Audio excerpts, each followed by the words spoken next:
Hello दोस्तों, कैसे हैं आप सब। मैं शकील अहमद स्वागत करता हूं आपका एकेडेमिया एजुकेशन के यूट्यूब चैनल पे।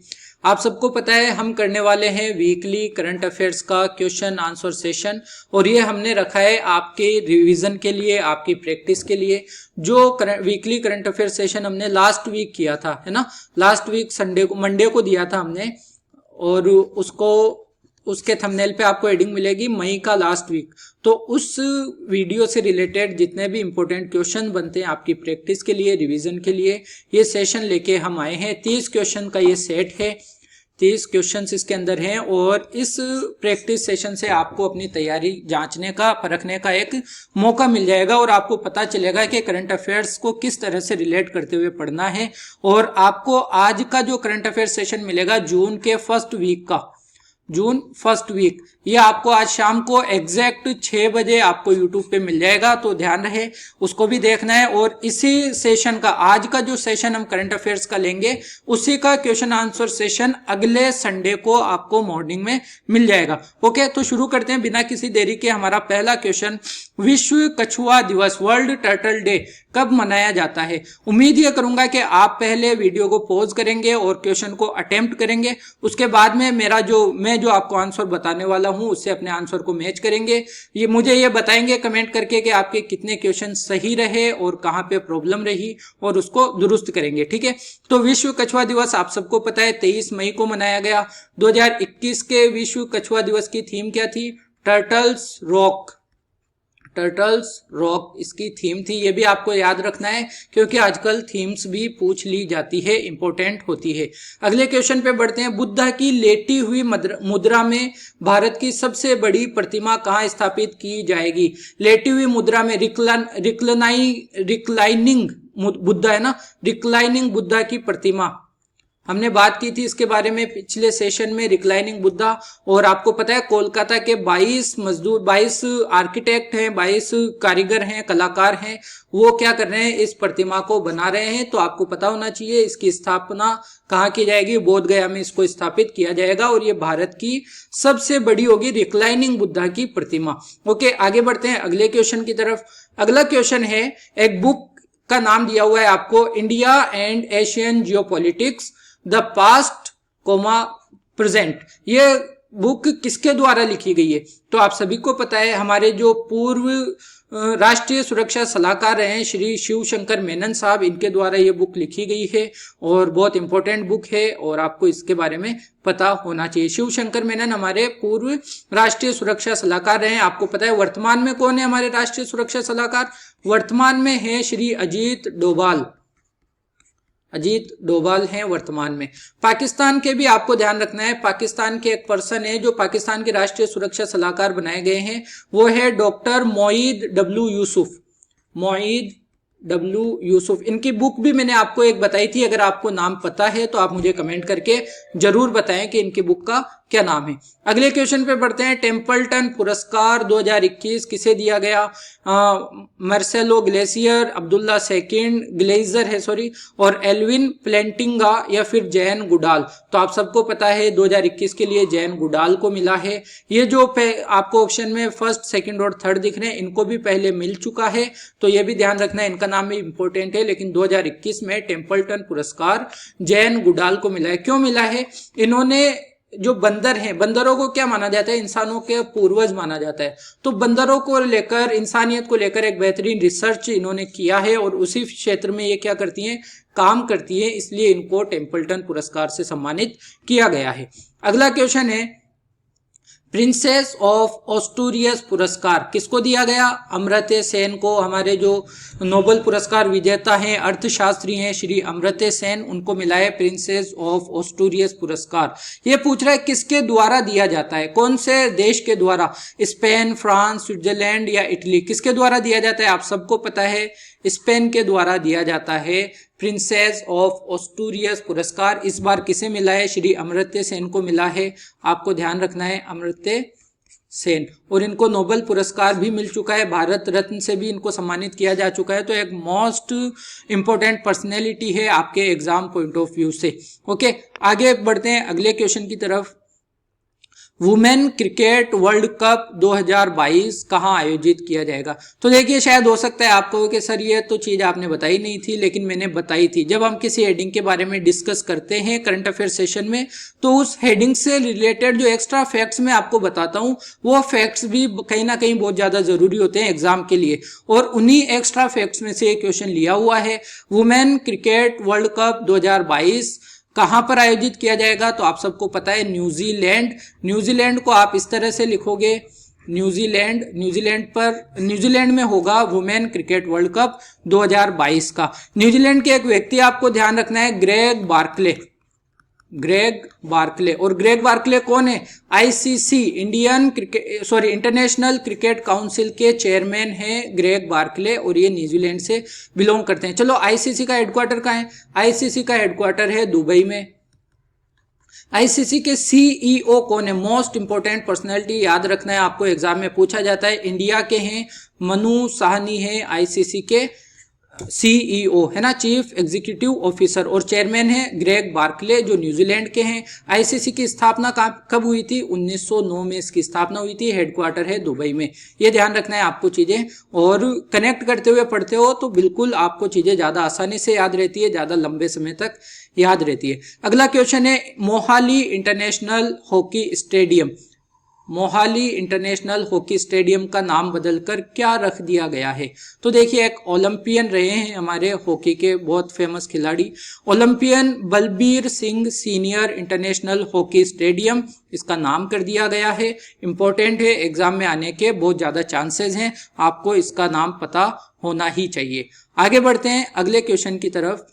PGA championship. PGA championship basically golf से रिलेटेड है, गोल्फ खेल से रिलेटेड है। देखिए यही सवाल पूछ रहा है, पीजीए चैंपियनशिप जीतने वाले सबसे उम्र दराज गोल्फर कौन बने हैं अभी? फिल मिकेल्सन, है ना, 50 वर्ष के ये हैं, 50 वर्ष के ये हैं, और पीजीए चैंपियनशिप जीतने वाले सबसे उम्र दराज गोल्फर ये बन गए हैं दुनिया के। तो ये बताना है कि ये कौन से देश से संबंधित हैं।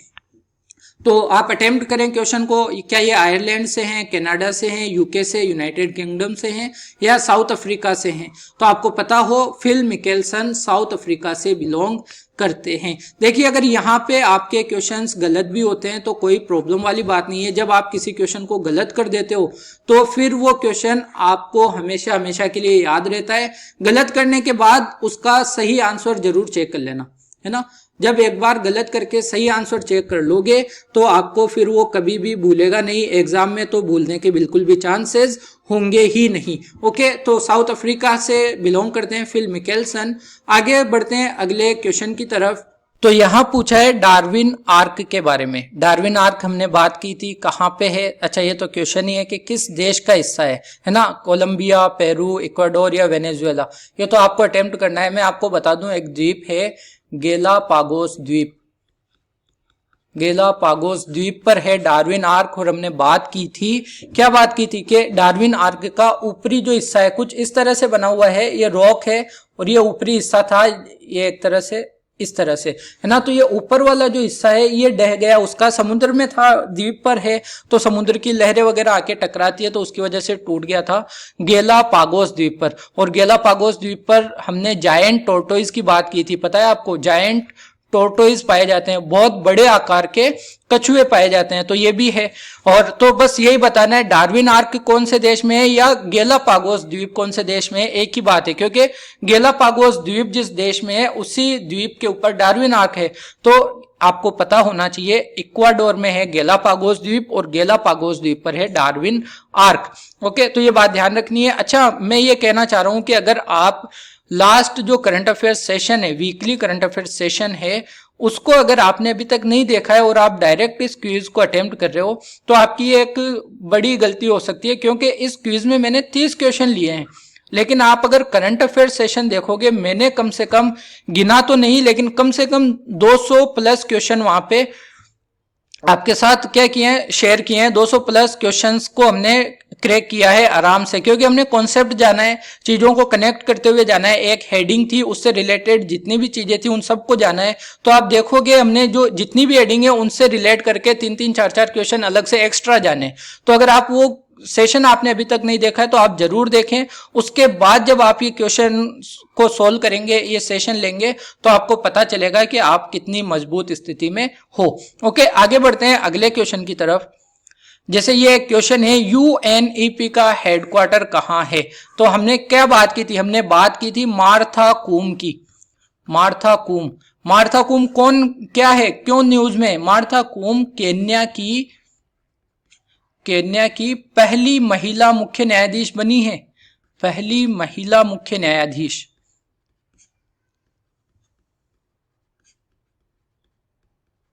है ना, पहली महिला मुख्य न्यायाधीश बनी है मार्था कूम। कहाँ की? केन्या की। केन्या की राजधानी क्या है? नैरोबी। और नैरोबी में है यूएनईपी का हेडक्वार्टर। तो देखिए कैसे मैंने क्वेश्चन को कनेक्ट करने का काम किया है। तो हमने बात की थी मार्था कूम की। तो मार्था कूम के बारे में अगर आप सिर्फ यही देख रहे हो, यही सेशन देख रहे हो, तो आपको ये तो पता चल जाएगा कि यूएनईपी का हेडक्वार्टर कहाँ है? नैरोबी में। लेकिन मार्था कूम है ना मेन, तो करंट में न्यूज में तो मार्था कूम है। मार्था कूम के बारे में पता चलेगा आपको करंट अफेयर सेशन में, तो वो सेशन आप जरूर लें। उसके बाद में यहाँ आए तो आपको अपनी स्थिति अपने आप ही बेहतर नजर आएगी। आगे बढ़ते हैं। विश्व का सबसे बड़ा हिमखंड कौन सा है?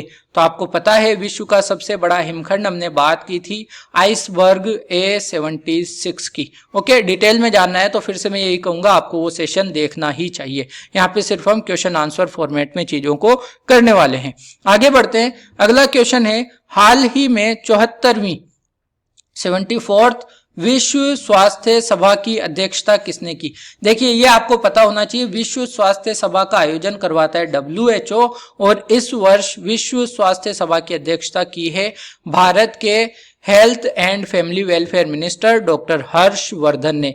डॉक्टर हर्षवर्धन क्या है? हमारे health and family welfare minister है, यानी हमारे स्वास्थ्य मंत्री कहा जाए तो ठीक रहेगा, स्वास्थ्य मंत्री हैं।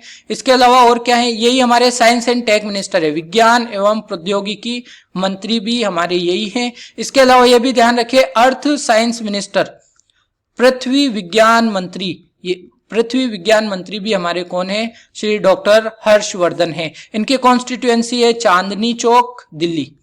चांदनी चौक दिल्ली से ये जीत कर आते हैं और सांसद भारत के संसद में बनते हैं। तो ये बात आपको ध्यान रखनी है इनके बारे में। आगे बढ़ते हैं। अंतरराष्ट्रीय हॉकी महासंघ, है ना, अंतरराष्ट्रीय हॉकी महासंघ का मुख्यालय कहां पर है? तो आपको बताना है मुख्यालय कहां पर है। मुख्यालय है स्विट्जरलैंड में। और स्विट्जरलैंड के कौन से शहर में? तो आपको ध्यान रखना है लोजेन में है, स्विट्जरलैंड के लोजेन में है अंतरराष्ट्रीय हॉकी महासंघ का मुख्यालय। फिर बात करते हैं अगले क्वेश्चन की। अगला क्वेश्चन है पासकोनाजोल। पासकोनाजोल क्या है? देखिए मैंने आपको बताया था एक ड्रग है पासकोनाजोल ब्लैक फंगस की। आपको पता है म्यूकोरमाइकोसिस, म्यूकोरमाइकोसिस ये एक बीमारी अभी चर्चा में, रंग बिरंगे फंगस आ रखे हैं ना अभी बाजार में। पहले ब्लैक आया, फिर येलो भी आ गया, व्हाइट भी आ गया, और पता नहीं अब पिंक भी आ जाए, लड़कियों का फेवरेट पिंक भी आ सकता है, कोई इसका अभी भरोसा नहीं है। तो म्यूकोरमाइकोसिस को कहते हैं ब्लैक फंगस। तो ब्लैक फंगस की एक ड्रग है, एक मेडिसिन है, एक दवाई है, इसका नाम है पासकोनाजोल, है ना। तो म्यूकोरमाइकोसिस या ब्लैक फंगस की दवा है पासकोनाजोल, ये बात आपको पता होनी चाहिए। आगे बढ़ते हैं। 21 मई 2021 को भारतीय नौसेना द्वारा INS राजपूत, INS राजपूत क्या है? INS से आपको पता चल जाएगा इंडियन नेवल शिप, यानी भारतीय नौसेना का जहाज था INS राजपूत। इसको सेवा मुक्त कर दिया गया। जहाज को देखिए, आदमी जब सेवा मुक्त होता है तो उसको हम कहते हैं रिटायर, है ना, और जहाज को जब सेवा मुक्त करते हैं तो हम कहते हैं डी कमीशनड। इसको क्या कर दिया गया? डी कमीशनड कर दिया गया INS राजपूत को। तो ये पूछ रहा है इसने कितने साल भारतीय नौसेवा में सेवा की? तो आपको पता हो 1980 में इसको हमने लिया था। कहां से? USSR से, जो सोवियत संघ था, आज की तारीख में वो क्या है? रूस है, वहां से हमने इसको लिया था और 2021 में इसको रिटायर किया है। तो पता चले आपको कितने साल हो गए? 41 साल इसने भारतीय नौसेना की सेवा की है। तो ये इंपॉर्टेंट था। आगे बात करें, भारत में केंद्रीय सामाजिक न्याय और अधिकारिता मंत्री कौन है? केंद्रीय सामाजिक न्याय और अधिकारिता मंत्री हैं हमारे थावर चंद गहलोत, ये बात आपको ध्यान रखनी है। रविशंकर प्रसाद नहीं है, हर्षवर्धन हमारे स्वास्थ्य मंत्री हैं। महेंद्र नाथ पांडे या थावर चंद गहलोत तो आप सभी को पता है। सोशल जस्टिस एंड अधिकारिता मंत्री, भारत केंद्रीय सामाजिक न्याय और अधिकारिता मंत्री हैं हमारे श्री थावर चंद गहलोत। आगे बढ़ते हैं। मिशन हौसला किस राज्य की पुलिस के द्वारा चलाया गया था? तो अगर आपने करंट अफेयर्स को देखा है तो आप सभी को पता है मिशन हौसला चला था उत्तराखंड सरकार के द्वारा, उत्तराखंड की पुलिस के द्वारा, नॉट सरकार, उत्तराखंड की पुलिस के द्वारा ये मिशन हौसला चलाया गया था। फिर बात करें वन स्टॉप सेंटर योजना की, और ये किस मंत्रालय के द्वारा संचालित किया जाता है? तो कानून एवं न्याय मंत्रालय नहीं है, जनजातीय कार्य मंत्रालय भी नहीं है, रक्षा मंत्रालय भी नहीं है, और सामाजिक एवं अधिकारिता मंत्रालय भी नहीं है। पांचवा ऑप्शन यहाँ पे ऐड कर लेंगे आप, उपर्युक्त में से कोई नहीं, उपर्युक्त में से कोई नहीं। ओके, तो इसका आंसर हो जाएगा ऑप्शन 5, क्योंकि ये चारों ऑप्शन जो हैं ये गलत हैं। इनमें से किसी भी मंत्रालय के द्वारा वन स्टॉप सेंटर योजना का आयोजन संचालन नहीं किया जाता। तो फिर किसके द्वारा किया जाता है? यह किया जाता है महिला एवं बाल विकास मंत्रालय के द्वारा। और महिला एवं बाल विकास मंत्री कौन है? हमारी श्रीमती स्मृति जुबिन ईरानी। स्मृति ईरानी है महिला एवं बाल विकास मंत्री, और यही हमारी कपड़ा मंत्री भी है, टेक्सटाइल मिनिस्टर भी। तो ये भी आपको ध्यान रखना है, टेक्सटाइल मिनिस्टर। ओके, तो ये इंपॉर्टेंट था। वन स्टॉप सेंटर योजना क्या है? हर प्रकार की सहायता, महिलाओं को हर प्रकार की सहायता एक ही छत के नीचे मुहैया कराना, यह है वन स्टॉप सेंटर योजना। ये चर्चा में इसलिए थी क्योंकि 6 सालों में इन्होंने करीब 3 लाख महिलाओं की क्या की मदद किया इन्होंने, है ना। तो ये भी चर्चाओं में था, इसलिए आपको पता होना चाहिए। फिर बात करते हैं अगले क्वेश्चन की। कोविड-19 से लड़ने और युवाओं को प्रेरित करने के लिए यंग वॉरियर अभियान किसके द्वारा शुरू किया गया? तो आपको पता है, मैंने अब करंट अफेयर सेशन में आपको बताया भी था, इंडियन गवर्नमेंट है, यूनिसेफ है और युवा क्या है? युवा हमारे खेल मंत्रालय का एक डिजिटल प्लेटफॉर्म है।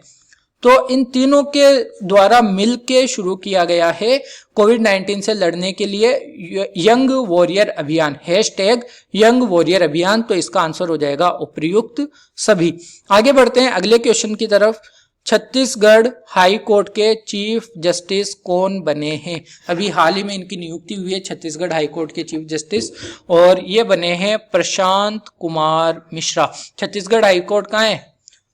आप मुझे कमेंट करके बताएंगे कि छत्तीसगढ़ का हाई कोर्ट जो है वो कौन से शहर में है। ओके, अक्सर हम देखते हैं कि हाई कोर्ट जो है वो राजधानी शहर में होते हैं, लेकिन हो सकता है बहुत सारे ऐसे हैं जो राजधानी शहर में नहीं है। जैसे राजस्थान की बात करेंगे तो राजस्थान की राजधानी जयपुर है, लेकिन हाई कोर्ट का है जोधपुर में है ना। इसी तरह से अगर हम बात करें उत्तराखंड की राजधानी कहाँ है? देहरादून है, लेकिन हाई कोर्ट आप देखोगे तो हाई कोर्ट नैनीताल में है।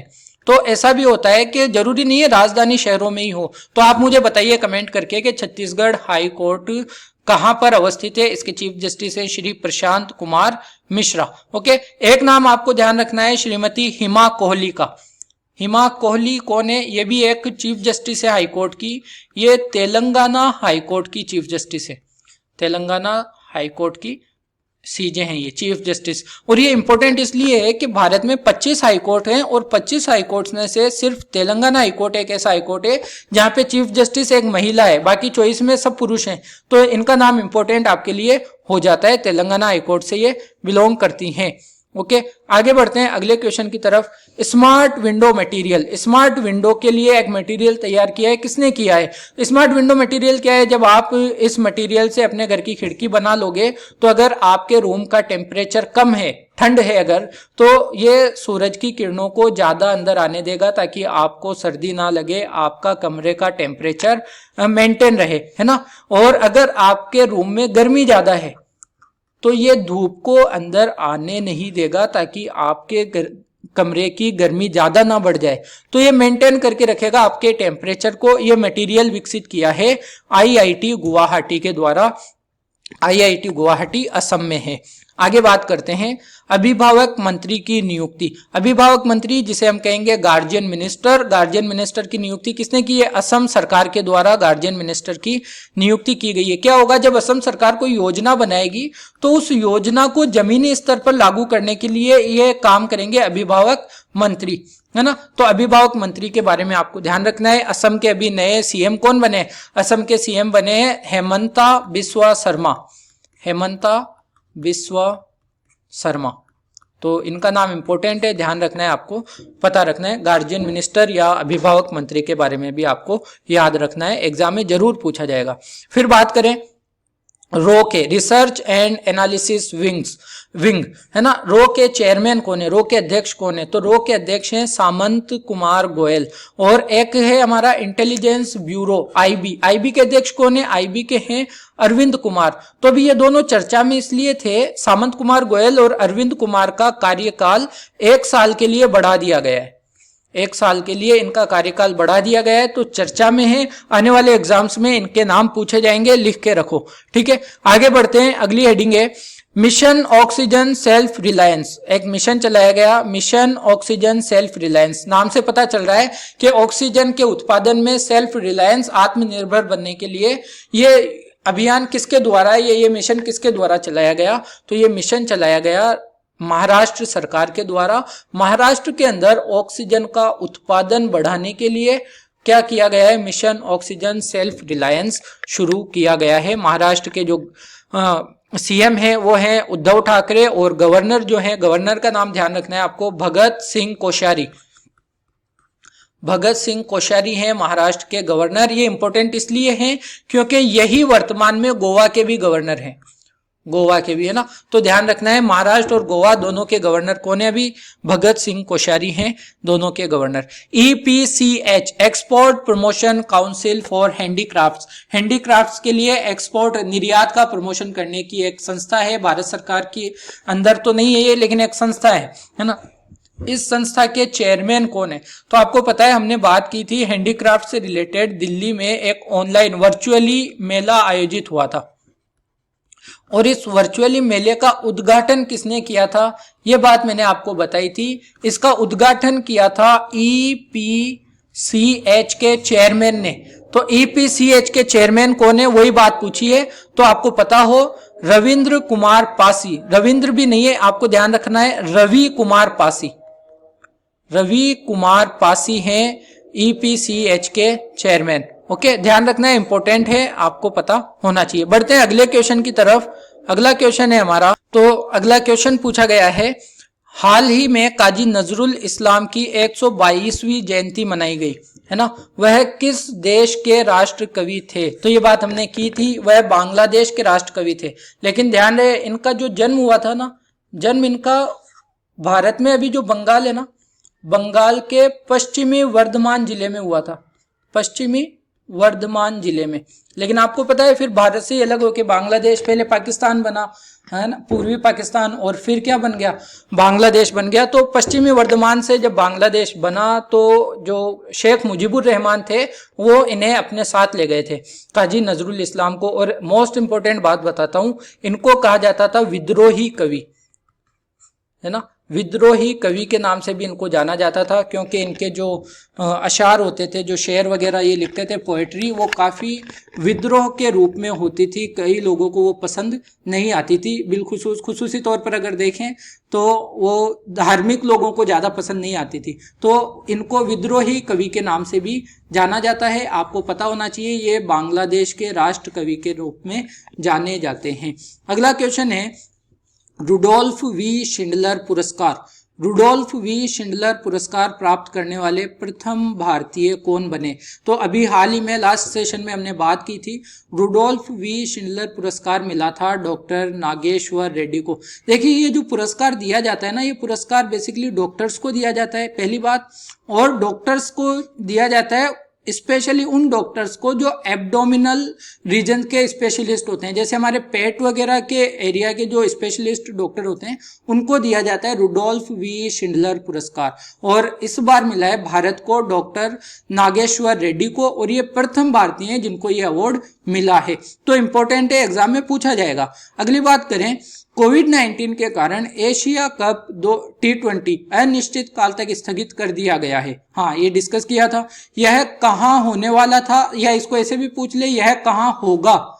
दोनों बात सेम है, क्योंकि श्रीलंका में होने वाला था और होगा तो श्रीलंका में ही, लेकिन कब होगा यह अभी पता नहीं है। इसको अनिश्चित काल के लिए स्थगित कर दिया गया है, आपको ध्यान में रखना है। अच्छा, श्रीलंका जो है ये भारत है हमारा, ये हमारा भारत है और यहाँ पे है श्रीलंका, है ना। तो श्रीलंका और भारत के बीच में एक सकड़ा जल राशि है। इसको क्या कहा जाता है, इसको कहा जाता है पाक स्ट्रेट, यानी पाक जल संधि। तो ये ध्यान रखना है आपको, इंपॉर्टेंट ये है। फिर बात करें आत्मकथा सच कहूं तो, ये किसकी आत्मकथा है, तो हमने बात भी की थी, ये नीना गुप्ता की आत्मकथा है। और नीना गुप्ता कौन है, बॉलीवुड एक्ट्रेस है, तो इनकी आत्मकथा है सच कहूं तो। फिर आते हैं हमारे आज के लास्ट क्वेश्चन पे, मैक्स वर्स्टापन की बात करते हैं। मैक्स वर्स्टापन निम्नलिखित में से किस खेल से संबंधित है। तो आपको पता है लुइस हैमिल्टन, अक्सर लुइस हैमिल्टन क्या करते हैं, सारी ग्रां प्रीज जीतते हैं। लुइस हैमिल्टन सारी ग्रां प्रीज जीतते हैं, लेकिन एक ग्रां प्री हुई मोनाको ग्रां प्री, इसमें बाजी मार ली किसने, मैक्स वर्स्टापन ने। अक्सर क्या होता है, लुइस हैमिल्टन जीतते हैं, सेकंड रहते हैं मैक्स वर्स्टापन, लेकिन अब की बार जीते हैं मैक्स वर्स्टापन, सेकंड रहे लुइस हैमिल्टन। मोनाको ग्रां प्री की हम बात कर रहे हैं, तो ये क्या है, फॉर्मूला 1 जो कार रेसिंग होती है वो करते हैं, ये फॉर्मूला 1 कार रेसर हैं ये। तो मैक्स वर्स्टापन का नाम आपको ध्यान रखना है, इंपॉर्टेंट ये हो जाते हैं। तो यही था हमारा आज का करंट अफेयर सेशन। आधे घंटे से भी कम समय में हमने बहुत अच्छे बेहतरीन क्वेश्चंस देखे हैं और इसी तरह के क्वेश्चन आपको एग्जाम में देखने को मिलते हैं।